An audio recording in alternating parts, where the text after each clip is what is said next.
From fiery arguments to shocking meltdowns, these MasterChef contestants cracked under pressure like you've never seen before. Being in a challenge like this is super intimidating. This is not the MasterChef kitchen anymore. This is Gordon Ramsay's restaurant. It's a whole nother world. Back in season 13, the top 6 contestants were thrown into the ultimate challenge, running the biggest Hell's Kitchen restaurant in the world at Haraz Casino in Funner, California. Anything you cook tonight and put on those plates is a direct reflection on me. So I want the very best from all of you. This was where their journey from passionate home cooks to legitimate professionals was put to the test. And as always, Chef Ramsay demanded nothing short of perfection. He has higher standards than anyone in the game, and I know if we don't meet them, there's gonna be hell to pay. No pressure, right? The 6 contestants were split into 2 teams, and the stakes couldn't have been higher. From our last challenge, Grant, you are the captain of the red team. Thank you, Chef.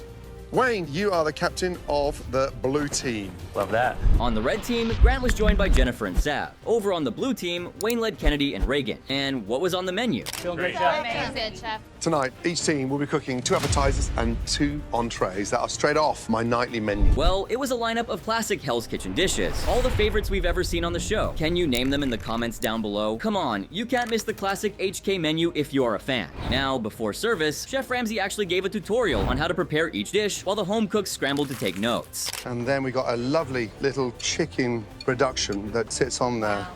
And there's our first appetizer. Woo!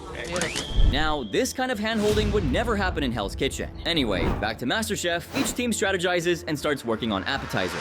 Absolutely. We just need to make sure we communicate that it's our names on the line, it's Gordon Ramsay's name on the line, so we got to do it for them, all right? Let's all give our best. Absolutely. Red on 3, let's go. So what happened is, Sav handles the scallops for the red team, while Kennedy takes charge of them for the blue team. Jennifer and Reagan are on risotto duty, with the team captains plating and finalizing each dish. Kennedy, you're on scallops for the appetizers. Yep. Reagan, you're on the risotto for apps, okay? And I'm gonna be plating the whole way and helping you guys on the line when you need it. As tickets start pouring in, the competition heats up.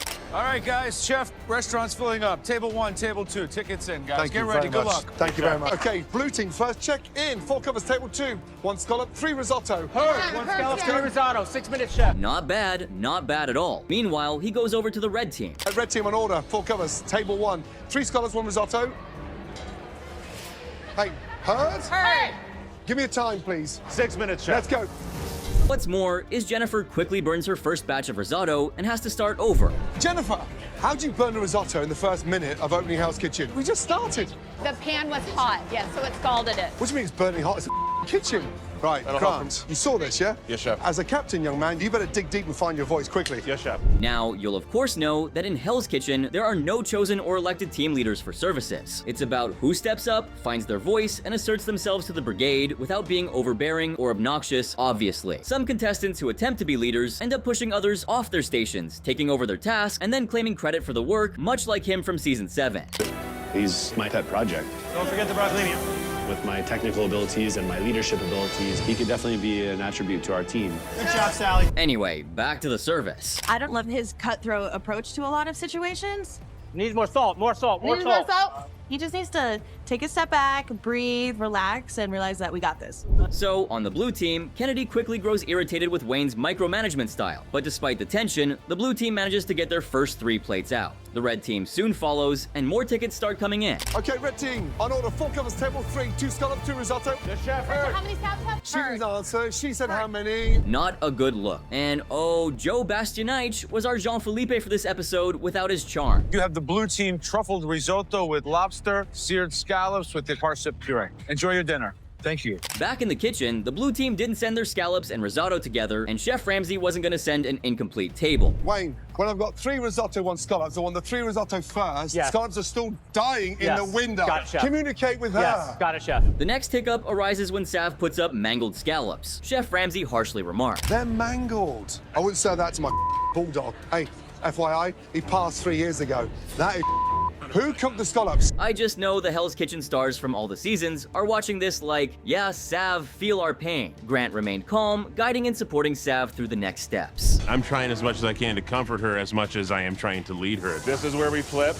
Then your hand will not hit the flame, okay? The contrasting leadership styles of Grant and Wayne were becoming evident. Grant's calm and supportive approach versus Wayne's intense and controlling demeanor. Chef Ramsay was frustrated with the red team's slow pace. Jennifer, how long for the risotto? I've got 3 minutes. How long do scallops take?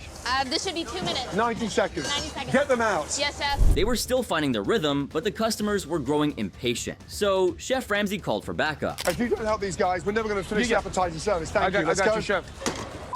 Meanwhile, on the blue team, Reagan landed in hot water for trying to reuse leftover risotto for a new table. Yes, chef. I respect you a lot, Yes, chef. but don't ever disrespect me. Yes, chef. If you cook that lobster tail fresh, you're going to do a fresh risotto. Yes, chef. She was left mortified by the reprimand. Meanwhile, Jennifer faced her own crisis as she served up raw lobster. Look, it's raw.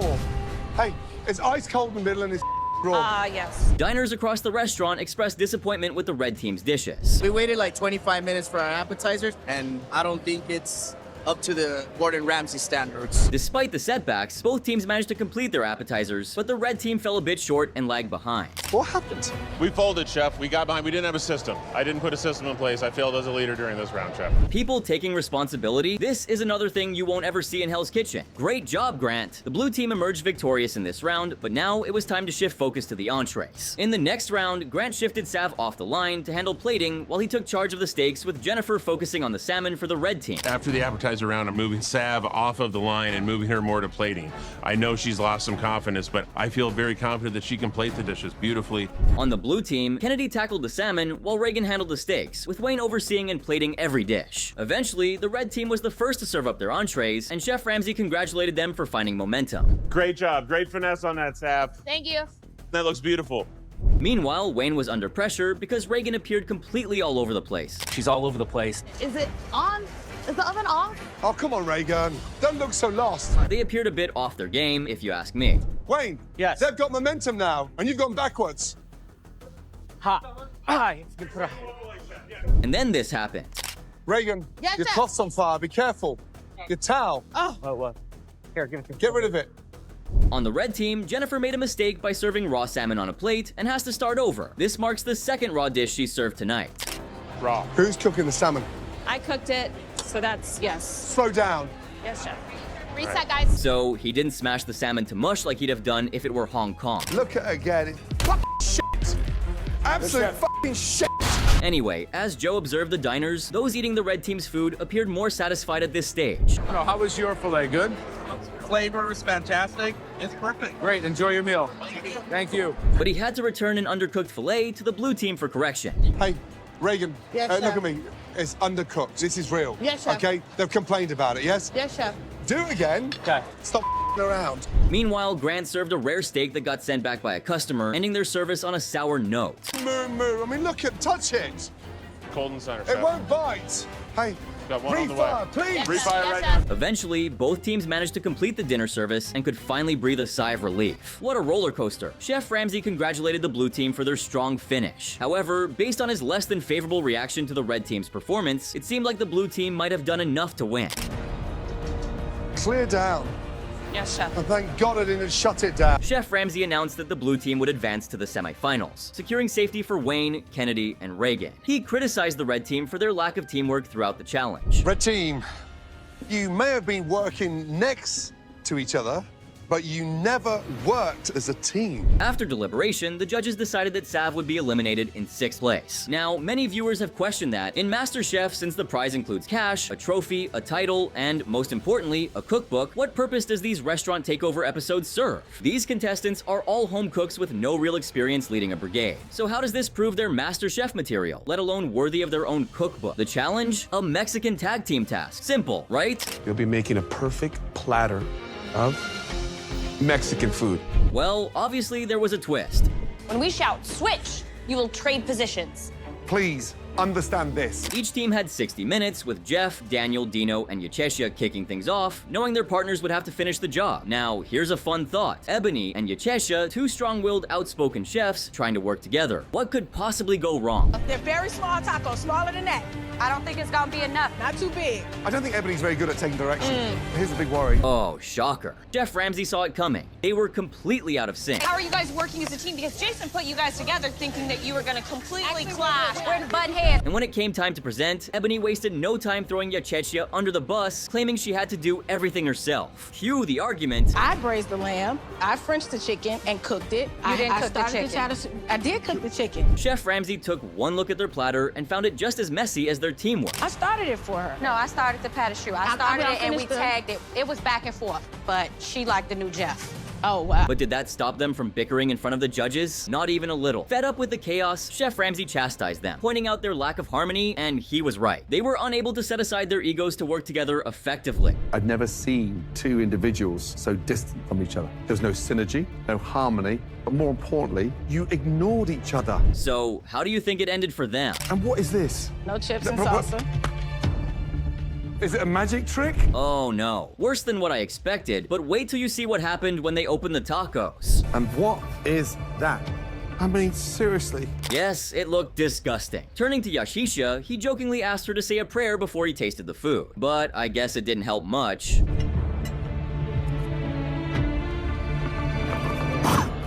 Thank you for my sick bag. No way he called it a sick bag. Honestly, Ebony and Yashisha failed miserably. And I think Jason has just hit a direct hit with both of you with one foot out the door. Good work, Jason. But do you remember that time from Season 9, Episode 8, when the scene opens with the home cooks aboard a safari truck at the stunning Saddle Rock Ranch in Malibu? The ranch, known for its vineyards and exotic animals, including a giraffe dressed in a collar and tie, sets the stage for a special occasion, the wedding of MasterChef Season 7 winner, Sean Katie. You're going to be working in two teams. Both teams will be making a stunning appetizer, followed by an incredible entree. But the proteins that we're cooking with will be up to both of you. Sean and Katie request scallops for the appetizer and duck breast for the entree, two proteins notoriously tricky to cook perfectly and consistently. Don't mess this up. I expect perfection. The home cooks are divided into their usual red and blue teams, with captains selected by the judges based on those who have been flying under the radar. We want to see what you can do in a position of leadership. But then, the judges announce a twist. I would like the team captains to switch aprons. Oh, hell no. So, Junie, you will captain the blue team. I knew it. And Julia, you will captain the red team. Consequently, Junie now finds himself as the captain of Shanika's team. Today, we'll be judging based upon guest feedback, obviously how well you work in the kitchen, and of course the dishes you played. With no time to dwell on the switch, the teams rush to the cooking tent and dive straight into menu planning. Julia proves to be a strong presence in the kitchen, though she encounters some resistance from her team regarding her menu ideas. Yes, I think underneath we should probably do some lentils, like something like a really nice vinaigrette. I mean, I was just going a complete other direction, but like a watercress salad, blood orange supremes, crispy sprouts on top, basil oil. But all those components, I don't know if we're gonna have time. Despite this, she maintains her leadership position and eventually earns the support of her team. On the flip side, Junie appears to be seeking input on the menu, particularly since he is a vegetarian. Do you guys think that we should pan-sear them in duck fat to kind of tie the two dishes together, or should I would No. They're too delicate. Okay. As a vegetarian of over 10 years, I don't cook with scallops, I don't cook with duck, but I'm confident in my ability to cook anything that's put in front of me. While he takes some advice on board, such as avoiding cooking scallops in duck fat to preserve their delicate flavor, he ultimately makes the final decisions on the menu. He decides to pair farro with the scallops and insists on orange zest mashed potatoes, despite objections from his team. Shanika voices her disbelief, saying, Junie, you're not making sense right now. Freaking orange mashed potatoes? Who does that? I couldn't agree with her more. Chef Ramsay checks in on Junie's team and listens to their menu plans. He interrupts Junie when he mentions farro. Hold on, farro. It's a tough grain, it's wintry, we're in spring, we're in the Malibu hills. Has anyone questioned this? Eventually, Junie decided to go with a celery root puree instead of farro. But the other fruity idea he had also sent Chef Ramsay in shock. An orange zested mash. Put your hands in the air if you've ever seen an orange zested mash in any restaurant anywhere in the world. I haven't eaten in a lot of restaurants around the world, but I can confidently say nobody serves them. I mean, what were they thinking? Chef Ramsay insisted they regroup and revise their menu. Meet, discuss, move. Yes, chef. But, of course, Shanika had the last laugh. Whew, thank you, Jesus Gordon, for doing that. Junie, your ideas suck, and Gordon got your ass. Chef Ramsay moves over to check on Julia's team, and trust me, what he saw left him in shock. Stop! Who seasoned these? We all did, chef. What happens to them when you season them before you cook them? Come on, guys. Look at the water running out of them already. The team hurriedly works to clean and dry the scallops to salvage their dish. And now everyone's scrambling to dry them off and to get all the salt and the pepper and the oil off of the scallops. All right, come on, guys. Let's go. As the teams press on with their preparations, the wedding ceremony unfolds. By the power vested in me, it's my honor to declare you both husband and wife. And now you may seal this declaration with a huge kiss. Chef Ramsay then swiftly heads back to the kitchen to oversee the cooking process, where Aaron is expediting for Junie's blue team. Here it is. I need a VIP 2-top for the bride and the groom. Yes, chef. After that, I need a 6 and a 5-top. While Chef Ramsay takes charge of Julia's red team. How long, Julia? 30 seconds. Scallops, I need them now. Scallops up. As it's time to serve the bride and groom, Junie's last-minute celery root puree turns out to be undercooked. I need a time. How long? So it is gonna be like another 10 minutes. Another 10 minutes? No. No. Where's the puree? Chef Ramsay decides they should ditch the puree rather than wait for it to cook properly. Already, blue team, we're all over the place. And do you know why? No one's communicating, and the captain's disappeared. Taylor steps forward and suggests serving pickled carrots instead as a quick replacement. The scallop dishes are presented to the newlyweds. Unfortunately, the gastric has caused a pool of pink juice to form around their plate, which seems less than ideal. Blue team, we have seared scallops with pickled carrots and blood orange gastrique. The red team's mistake of seasoning their scallops early has prevented them from achieving a good sear. However, despite this setback, the bride and groom unanimously choose their dish as the tastier option. Lentils, peppery. It's nice peppery tones. They did a really good job pickling those carrots in a short amount of time. Flavor's better here, sear's better here. But if you had to give me a vote right now, red team, blue team? Red team. Joe moves among the guests to gather feedback. The scallops from both teams receive mixed reviews. Undercooked or overcooked? Because this one looks like a potato chip. Aaron, expediting on Junie's team, speaks in fragmented sentences. Let's go con ganas, muévete. His voice elevated, punctuated by frantic hand gestures. Come on, what the hell are you looking at? I didn't want to put it down yet. Yeah, don't worry. By the time you get over here, it's gonna be done. Sounds good. He's nervous for them. Secondhand nervousness, if you will. Meanwhile, Chef Ramsay, overseeing Julia's team, expresses that the scallop are trashy and decides to pull a Marie Kondo with them. And this is what bugs me. No one's giving me standards. And none of you'd eat that, but you're happy to serve it to a winner. Once all the appetizers are served, the judges evaluate the dishes. Chef Ramsay notes that Julia's team started off poorly, but showed improvement towards the end. Aaron criticizes Junie, stating, Junie has completely lost his voice. He was not leading, not delegating. Junie needs to step back up, delegate, and make sure that we can execute the way it should be to our standards. So it appears that Julia's team has taken the lead after the appetizer course. For the entrees, Aaron is now expediting for Julia's team, while Chef Ramsay takes over for Junie's team. Chef Ramsay questions Junie again about his mashed potatoes, or something that looked like it. It's a glamorous... The garlic is going to be roasted before it's put into the mash. Thank you, Chef. Shanika pulls Junie aside and recommends a fondant potato as a more elegant solution. Junie, however, informs her that the garlic mash is already in progress and insists they stick with it. He plans to pipe it onto the plate to make it more suitable for the wedding. We're doing the mash in the piping bag so that we can make sure that we have consistency and it doesn't look bad. All right, you're the captain. Go with the little funky mashed potatoes then. In the piping bag. Junie then inspects his troubled mash. SJ and Ralph are not peeling the potatoes properly. Instead, they are mostly cutting the skin off as they cube the potatoes for boiling. Junie brushes it off, saying it's fine, but it's obvious this oversight will reflect poorly on him. You're not peeling? Oh, we are peeling, but by cutting them first, like this. Got it. Of course, like a little bit of skin won't make too much of a difference. Yeah, that's fine. Chef Ramsay returns for another check-in and is understandably displeased with the irregular skin-on potato cuts.